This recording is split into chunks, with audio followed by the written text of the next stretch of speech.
Good morning. We're learning as a schus before Shlema, Filan Chai Basarach, and as Aliyah for the neshama of Meir ben Elazar. Today's, I think, the last day we're going to do it as a Aliyah for his neshama. Today is the Shloshim of my uncle. As I've mentioned, he was really a special person. You know, I think Rabbi Yerucham Olshin said he was a Chad B'dara. There's people who met him. He was incredibly modest for what he accomplished. Okay, so we are on Daf Pei Beis Amid Beis, 6 lines from the top.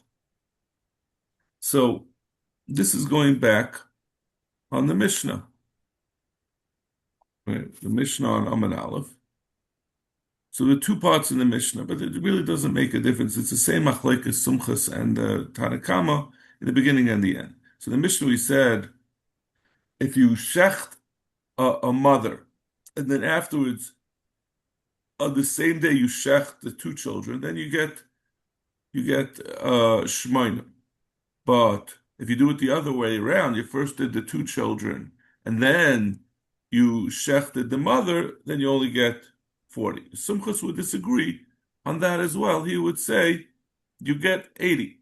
He holds it doesn't make a difference that it was just one act that was over on two things. He holds you get punished separately. In the second case, where they did have the machalikas, shachtov as bita as bas bita, if someone shechted the grandmother as well as the mother and then the daughter, so 3 generations of cows in the same day, seifik shmeinim, you get 80. But what happened if he shechted first the grandmother as well as the granddaughter? So at that point, you weren't over anything. And then afterwards, you shechted the mother. So when you shechted the mother, there was Oisev Espenai, both for the mother with the grandmother as well as the mother with the granddaughter. So the Tanakhama says you get 40. Sumcha says, Mishum Remeir, Seifik Shmainu, you get 80. Again, Sumchas is saying Kishita that you can be mechayiv for two things through the same act. Okay, so the Gemara is going to discuss at some length what is the parameters of this assertion of this shita of sumchus that you could be mechayiv on two things with one act. Now, it's important to realize that the Gemara is not distinguishing between bringing two chatayis for doing two things b'shaygig or be mechayiv 2 sets of malchus for doing b'mezid. The Gemara assumes it will be the same thing. Legabi this din of doing being over on two things with one act. So Zakt Gemara, Shachta Vesbita, Amle Abayler of Yosef. My time of the Sumchus.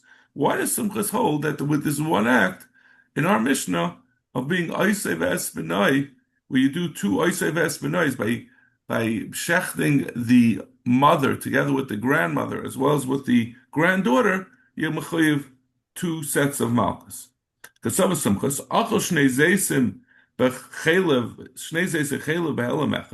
someone ate two olives worth of chaylev with one forgetting, chayiv shnei chatayis. He's chayiv 2 chatayis, meaning that Sumchus holds in general, you can be mechayiv for two isurim. In this case, we're talking about shaygig. In our mission, we're talking about malchus, which is amazing. But when you do two things at the same time, you're mechayiv two chatayis. Ubedinu del shvini ba'alma. The problem is what's a little bit deceptive about our mission is talking about a case where there's an additional reason to split them up. Theoretically, there could be an additional reason to say it should be two isurim. Because our mission is talking about where, although you shechted the mother with one act, but the two lavim apply to gufun mechlakim, two live animals that are around at the same time, right? You're going to be chayiv one malchus for shechting the mother together with the daughter, and one for shechting the mother together with the grandmother. So it's the lavim are applying to two separate animals. And we're saying that this is a general din. It doesn't have to do with the fact that it was guf and mechlakim. It's just a general rule that it's you always chayiv two for doing two acts, even if it would be the same guf. So that's the case. Why did our Mishnah tell us Sumchas is din? In a case that's deceptive, where it has an additional reason of Guf Mechlakim to separate, to say that they will be chayiv to Malchus. We want to tell you that the Rabbanon will say, even in the case of Guf Mechlakim, you still only mechayiv one Malchus for being mechayiv on two, even though you have generally Sumchas's rule that you always, whether it's Gufa Mechlakim or not, you're going to be Mechayev. When you do one act that's over on two lav and you Mechayev two Malchus, we want to say the Chachamim are not just Chaylik on that, they're Chaylik even in the case where it's Gufa Mechlakim, which is an additional reason to say, like Sumchas, that it's Mechayev two separate Malchus. The Aval Gav do Gufa Mechlakim, Patri Rabban. That's one possibility, right? So Sumchas is arguing in every case, and this Mishnah only said a case of Gufa Mechlakim when we're saying the Machlekes between Tanakama and the Rabbanan and Sumchas to tell you the Kayach of the Rabbanan.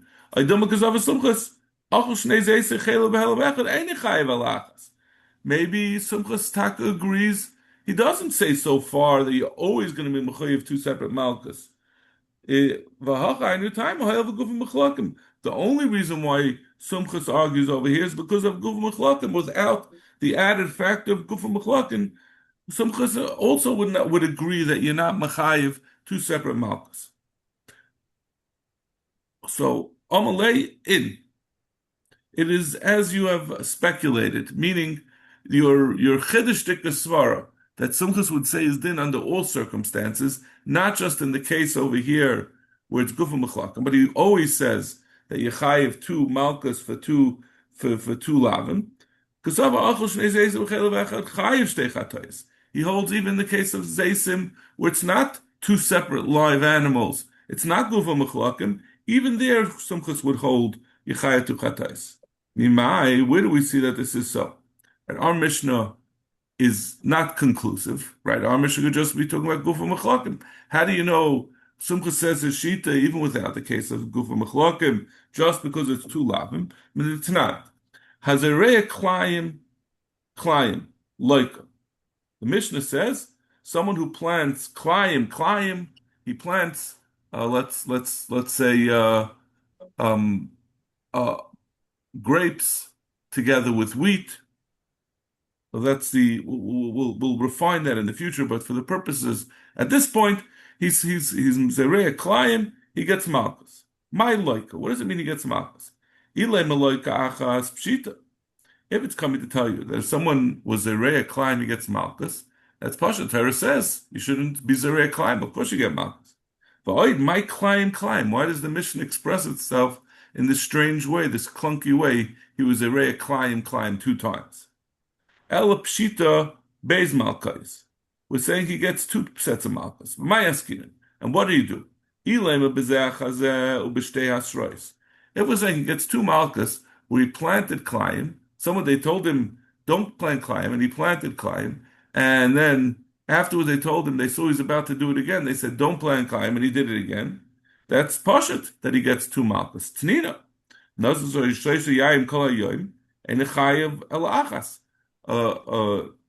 A Nazir who got Hasra and he drinks wine the whole day, he only gets one Malchus. He gets Malchus for each separate Hasra. So we already have a different Mishnah that tells us that you can get more than one Malchus for the same Avera if you got separate Hasrois for it. And it's hard to even understand why you need a Mishnah for that. The Torah says you're not allowed to do it. If you got Asra for it, why shouldn't you get a separate Malchus if it's the same Avera? Ela Pshita Bevas Achas or Basra Achas. So this case, it's clearly when we're saying that you're going to be Mechuyev,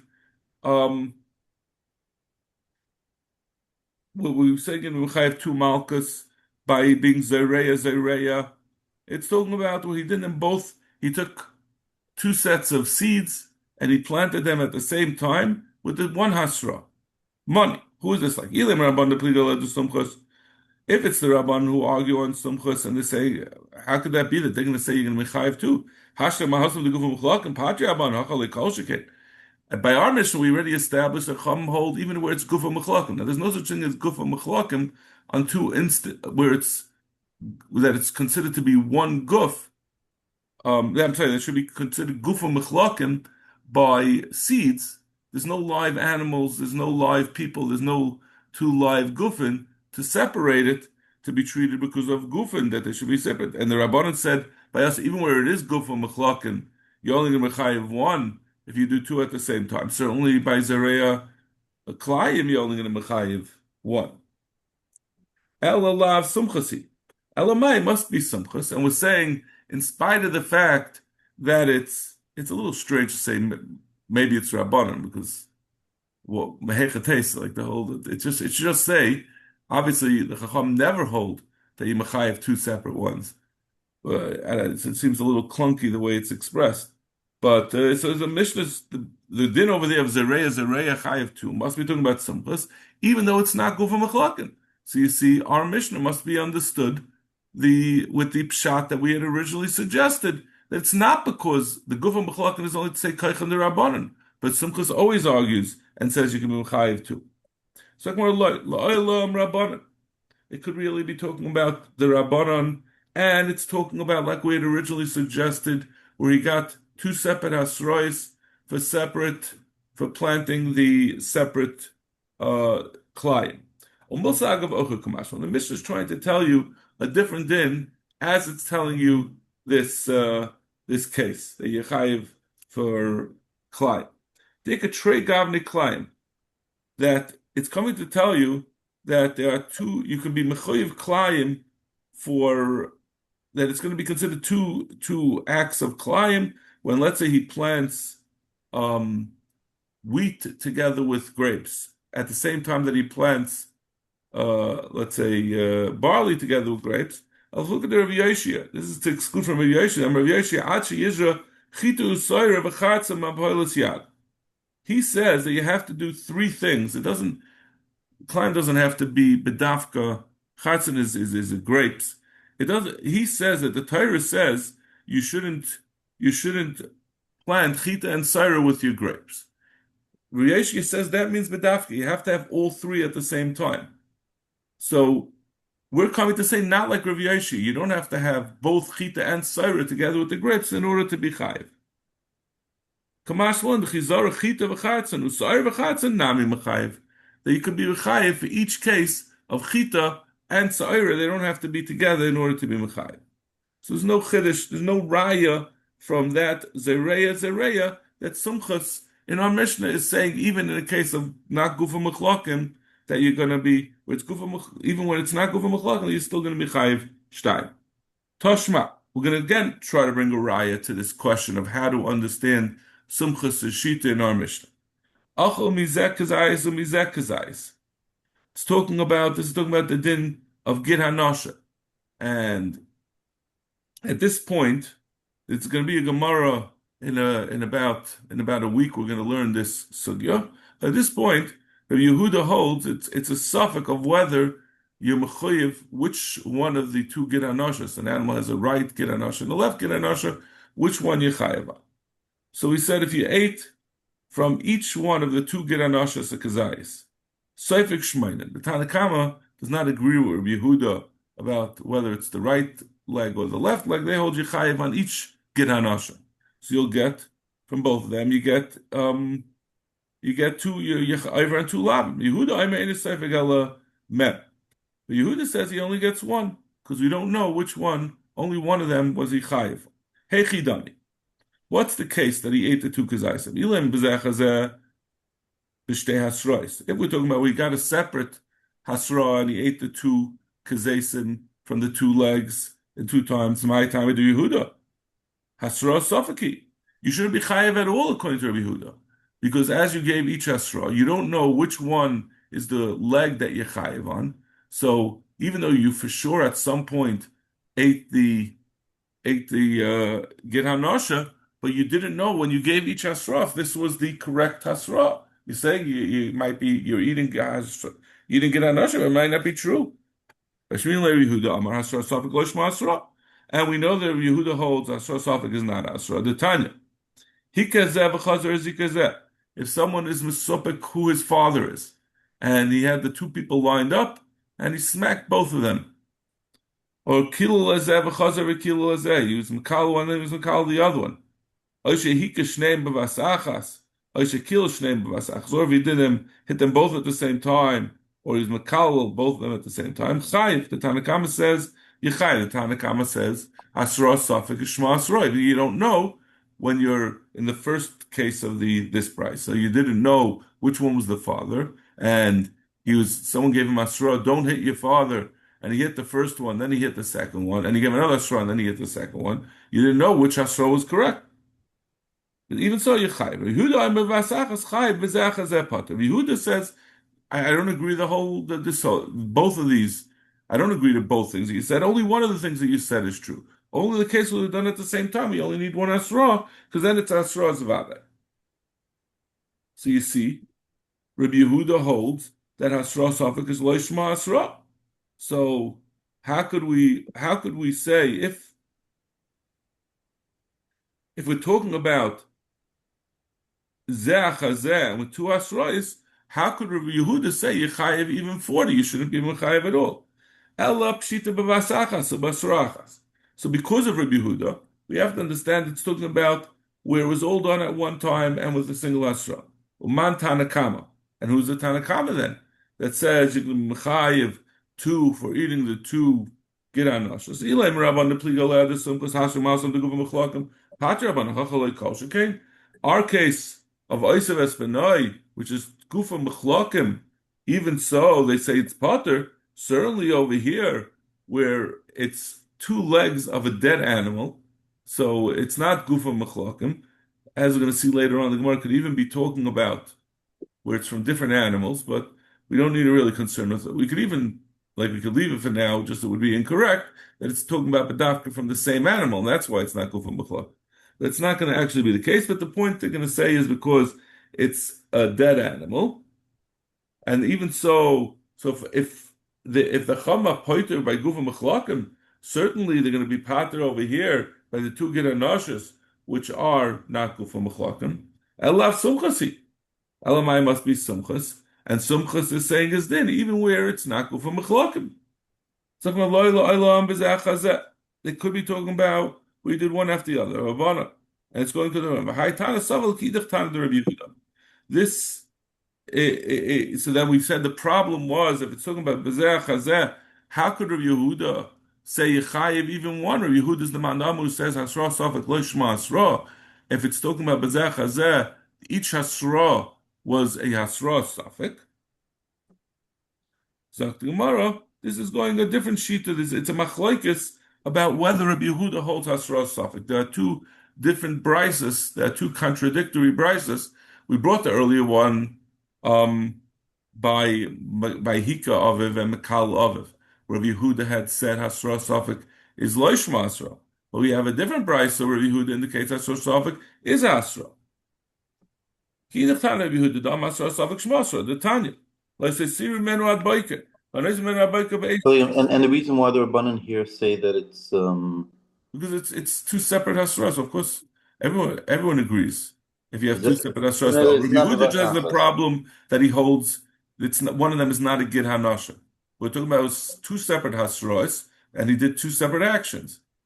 It's like what we said before. If you were drinking, a Nazir was drinking wine, and he drank one. Then he got a straw, he drank, and then he got another straw, and he drank. That's not the case of our Mishnah. Our Mishnah is talking about where he did one act, and you were trying to be mechayev him too. That's where the machlekes sumchus and the rabbanon is. But if it's 2 separate acts, you certainly get 2 separate malchus. Why in a Mishnah how is it 1 act? We're talking about where he first killed the grandmother, then he killed the granddaughter, and finally he shechted the mother, the daughter, the middle one. When he shechts the middle one, at that point he's going to be chai for oisei bes benoi. He killed that daughter is it's Isav Espinay with the grandmother, Yeah. and it's also Isav Espinay with the granddaughter. But it was only one act of killing that daughter, right? The three generations. He killed the he killed the upper generation and the lower generation before. There was nothing wrong with that. At that point, he hadn't been over on anything, right? They're not And what about related. the first case, the one where he killed a mother and two children? So we say that's this we're understanding that Sumchas, they would argue even over there whether you had first killed the two children first and then the mother, or vice versa. So even if he killed the two children first, Hmm. according to the Rabbanon, you'd only be chayiv one. According to Sumchas, you'd be chayiv two, even though when you kill the mother, Yeah. you're only doing one act and you're chayiv two. So so now this is all. So we're understanding this is not that's not similar to the case of our Mishnah. It's talking about where there was separate hasros, and uh, and Rabbi Yehuda would hold that even hasra safek is shmo hasra, and that's why you'd be chayiv one for the single, for whichever one was the actual giranasha. The Tanya, the Torah says the gabi nicer, and you have kachim that was supposed to be eaten in a specific time, and you didn't eat it on that day. You had the Torah says you have to burn it. But kotzav litan esay achaloisa say lemesh ein loikin alav. Divrei Rabbi Yehuda. Yehuda says it's going to tell you don't get malchus on this isser of nicer, because the Torah made an alav hanitik lasa. You have a way of improving it. The Torah gives you a way to fix it by burning it. Rabbi Yaakov, I'm a min Hashem uzeh. You don't have to say because of lav and nitla. I say mishum davali lav shem b'maisa. The way you're over nicer is by not eating it, so there's no maisa. V'chol lav shem b'maisa in loikan alav. But the problem is, according to Rabbi Yehuda, how could you ever give a hasra on such a lav? What do you have to come on to lav hanitik la'esei, or even for that matter, whether it's Rabbi Yaakov says it's lav shem b'maisa, but Rabbi Yehuda was one who said lav hanitik la'esei. What do you need a lav hanitik la'esei? You can never get malchus even without that, because how do you give hasra? Don't leave it over. At any time that you try to give the hasra, it's always possible that you'll eat it later, right? And even if they say even if it's a minute before, it's impossible to mimchav to get it 1 second before. So he always has the option; he could eat it. So it's a lot. This is a law that it's always a hasra suffix. So vice you see from here that Rabbi Yehuda holds that hasra suffix shmo hasra, not like we had tried to prove earlier, or at least according to this brisa of Rabbi Yehuda. Unlike we had said earlier, so therefore we could understand that the Mishnah is talking about two separate achilas of the Gid HaNasha with two separate hasras. Tashma, let's try again. Achel shnei gidim mishnei yereches, mishnei behemis.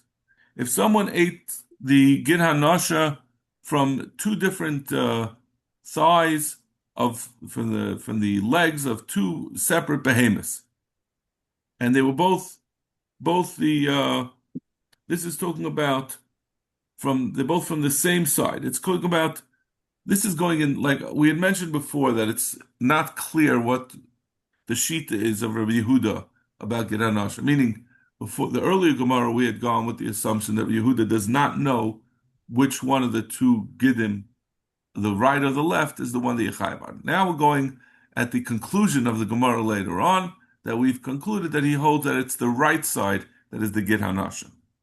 So if someone ate two right Gid HaNashas of two separate animals, Seivik Shmainim, Rabbi Yehuda I'm in Seivik Element. Rabbi Yehuda says he only gets one. Hey Chidani, what's the case? If we're talking about what's one after the other and with two asros, my time he was over Gid HaNasha 2 times with two separate asros. Of course, you should get two malchus. We're talking about where he did it all at one time. So Rabbi Yehuda is expressing the shita of the Rabbanan of our Mishnah, who hold if you do two things at one time, you can only get one malchus. Man Tanakama. And who's the Tanakama who says you get two? This is not talking about two live animals. This is talking about two separate animals, but they were already shechted before this. Now you're being over for eating the gid hanasha. In our case of our Mishnah, we're talking about shechting two live animals, and then it's gufa mechlakim. At this point, when you're just talking about pieces of meat, it's no gufa mechlakim over here. Elalav sumchasi, elamai must be sumchas, who's saying over here you get to Yechayev Shmainim for eating two things, even though it's not gufa mechlakim. And again, we're finally it sounds like we're getting to the end of the line and saying that the machlekes between sumchas and the chachamim is even not in the case of gufa mechlakim. So we're la'olam b'zeh chazeh. My time of Yehuda, we said if it's zeh chazeh, why are you only mechayev one? Could go into less big kazayis. We're talking about a very specific case where one of the two pieces of gid hanosha doesn't have a kazayis. Means he ate the whole gid hanosha of one of the two animals, but one of the gid hanoshas was less than a kazayis in size. The Tanya achlu ve'en by kazayis chayiv. The Tana Kama holds that you could be mechuyev on a gid hanosha. It's a barrier. We always say, right, if you eat an ant, if you eat a bug in a lettuce, you chayiv, even though it's less than a kazayis. The reason is because it's a barrier, it's a complete thing. So the question is a full gid hanosha considered to be a davar, a complete thing to be mechayev on you? So the Tanakhama says yes.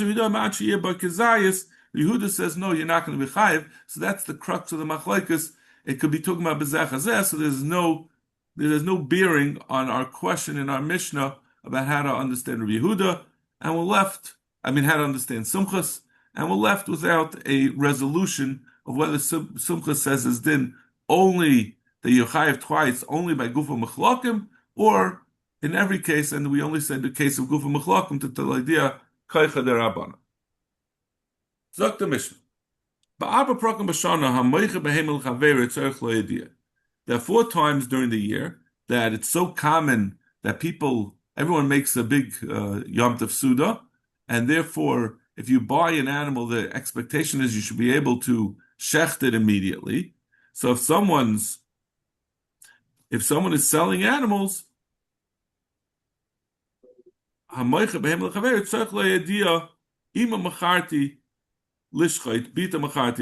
has to tell him, I just sold the mother on the same day, or I previously had sold the daughter today, because likely is that it's the day of the big celebration. It's Erev, I'm going to see it's basically Erev Yom Tov, and everyone who's buying is buying with the intention of shechting. And we don't want that the second one should buy. When he sells the second one, he has to tell him, you're not going to be able to shecht it today, which is maybe going to affect the price. The guy's not going to be willing to buy it. And if he doesn't do so, it's a mekach tois. What are those 4 days? Erev Yom Tov Achron Shel Chag, the day before Erev Shmini Atzeres. Everyone focuses on Shmini Atzeres. We're going to say on Erev Sukkos, everyone's busy with the Lulav and Esrog. When you finally get to Shmini Atzeres, that's when everyone has free time. So they make a big celebration and they make a suda.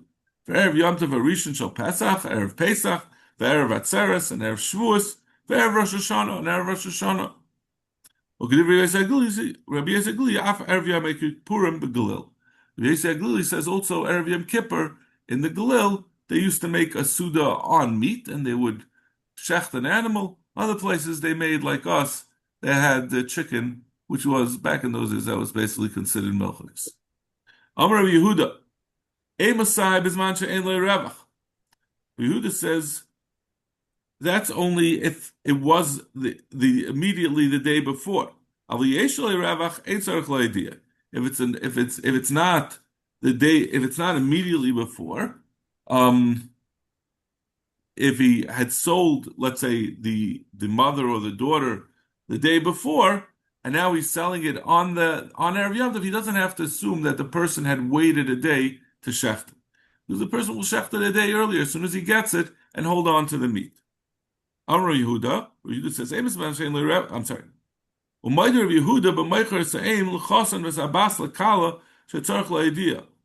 Even if we hadn't mentioned this before, we said there are 4 days because those are the 4 days that apply to everyone. But an additional din is also a chasen and kala. If you sell cows to a chasen and kala, the assumption is they're both going to shecht it for the wedding. So even if they were sold on different days before the wedding, everyone is going to wait for the day of the wedding to shecht and make it fresh. They're both going to do it on right before the chasana. Abba prokem elu mashchitin es ha tevach bal korcha. There are on these 4 same days, you force the sheichet to shecht whether he wants to or not. Meaning that the way it used to work is people would buy meat on consignment. They would go there was no freezers, there was no refrigerators. If you wanted meat, you had to go and get from a sheichet. Now, most people were not eating an entire cow. That's a massive amount of meat. They would go to the sheikh and say, when the day comes, this is Erev Yom Tov, I want you to give me a steak on Erev Yom Tov when you make the shechita. And he paid him $10 for his steak. So now that sheichet is obligated to shech the animal once he took the money to provide an Erev Yom Tov, a steak for the Yom Tov Suda. Even if he only paid 1 dinar, we force the sheichet to shecht the entire 1,000 dinar animal. But therefore, it means because we treat it as if the purchaser of the meat already owns his chelik of the meat that he paid for. But that also has a downside to it for the purchaser, that if the animal dies without a shechita, that he lost the money that he paid for that steak. But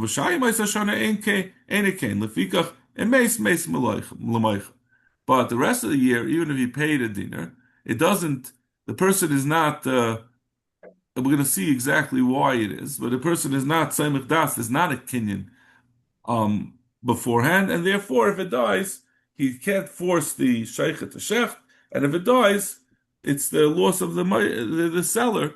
He's going to have to bear the loss and pay back the money to the purchaser.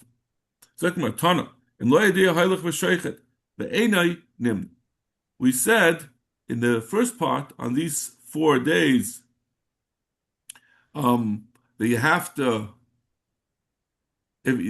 tell a purchaser that he already sold the mother or the daughter, but if the seller doesn't say anything, if he's buying on Erev Yom Tov and the person who he bought it from didn't say anything, then the buyer can go confidently and shecht it. He doesn't have to assume that the mother had been sold on the same day. Amar of Yehuda, Emasai. Yehuda said that's only when they were both on the same day, when they were sold on Erev Yom Tov. If one was sold the day before, and he can go and shecht.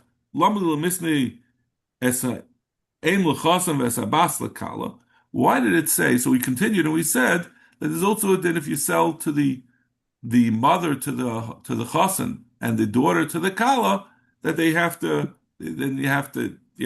tell them that you're doing so because they're going to both shecht on the same day. So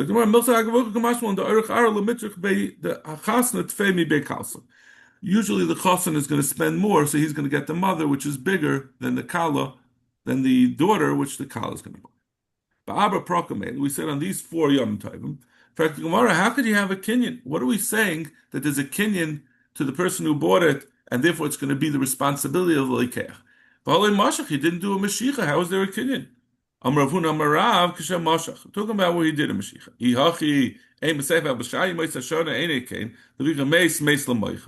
We're saying where he did a mashicha, so why do we say if it's not Erev Yom Tov, then the lekeach does not own it, and if it dies, the meicher has to pay it back, but he did a mashicha, so it does belong to him. We're not talking about where the lekeach was mashach. There was this other person who did it who was mashach on behalf of this lekeach. Everyone has to get meat for this. He said, "I'll do him a favor.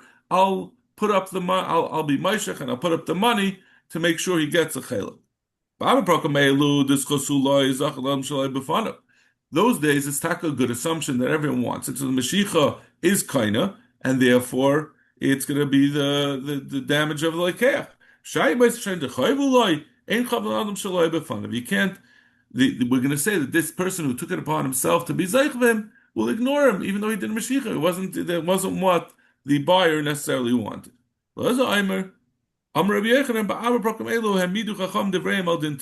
He says a different shot. There was no Mashiach, but it still could be a kinyan, because mid-araisa you could even be kind of with kesef. When the lekeach gave the money, the raisa that could be kinyan. So why did they require Mashiach and say that money can't be kaina? Because they're always concerned that maybe someone will make a kinyan mais, they'll buy something with mais, and then something will happen. We have to worry about liability. Something happens to the inventory that he purchased, it's still by the meicher, they're going to get into a fight. It's going to be a problem. He's going to say, you should have watched him more carefully. So Chavim Masakin, we don't want mais kanis, we want you to do Mashiach. So that's the so that. But in this case, Erev Yom Tov, they wanted to facilitate people to buy things quickly because that's everyone has to get their meat for Yom Tov. There's a lot going on, so they suspended the rule of Mashiach and allowed it to be Mois Kanis. Okay, unfortunately, we're not going to quite finish the parak. We'll finish it quickly early tomorrow morning. Thank you so much. Have a great day.